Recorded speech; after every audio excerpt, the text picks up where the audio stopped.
pekee.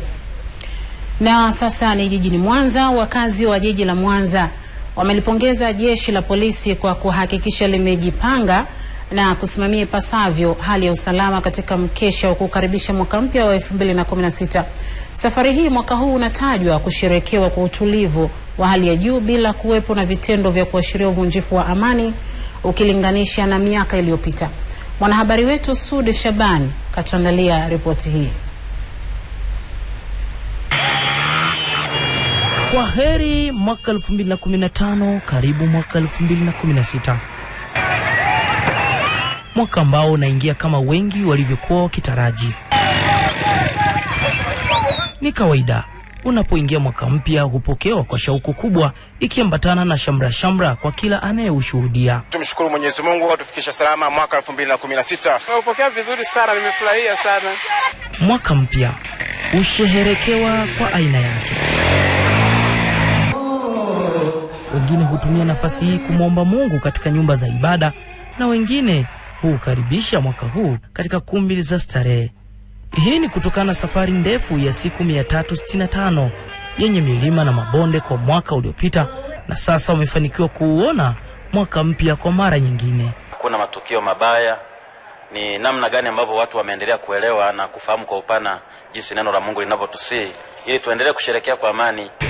Pengine inaweza ikawa ni hatari kwa watoto hawa, lakini nao wanajumuika kusherehekea mwaka mpya bila kuwa na hofu yoyote juu ya usalama wao. Sasa usiku wa manane umegeuzwa kuwa mchana. Mwaka mpya huu utafanya nini? Nitaenda kuogelea. Mapema asubuhi ya leo katika viunga vya jiji la Mwanza, barabara ni nyeupe, lakini safari yetu inakutana na kila aina ya visanga, wengine mwaka wakiutumia kama ulingo wa kupimana nguvu. Mwaka mpya na mambo mapya. Mwaka huu unaingia kwa aina yake, huku wengine kwao ukiwa ni shubiri. Kwa hawa wao wanauanza mwaka na janga. Ni ajali ambayo chanzo chake kinadaiwa ni kutokana na uchovu wa mkesha wa mwaka mpya. Mwenzangu wa gari huyu alikuwa amesharewa. Sasa nahisi ndio maana naona mpaka amehama site yake mpaka kuja kwenye site nyingine. Kwa dereva aliyokuwa akiendesha pikipiki hii tayari amevunjika mguu. Mguu mmoja ndo unavunjika? Mguu mmoja ndio unavunjika. Utakuwa kulia. Mguu wa kulia. Alipiga. Lakini dereva aliyekuwa akiendesha gari hii, yeye ametoka salama salimina. Wengine shamra za kusherehekea sikukuu ya mwaka mpya kwao ndio zinaanza mapema. Mitungi na chakula sana. Mtazamo uliopo ni sherehe za mwaka mpya. Safari hii zinatajwa kuwa tofauti na miaka ya nyuma. Kuanzia mkesha wake mpaka asubuhi tunaona ni tulivu kabisa.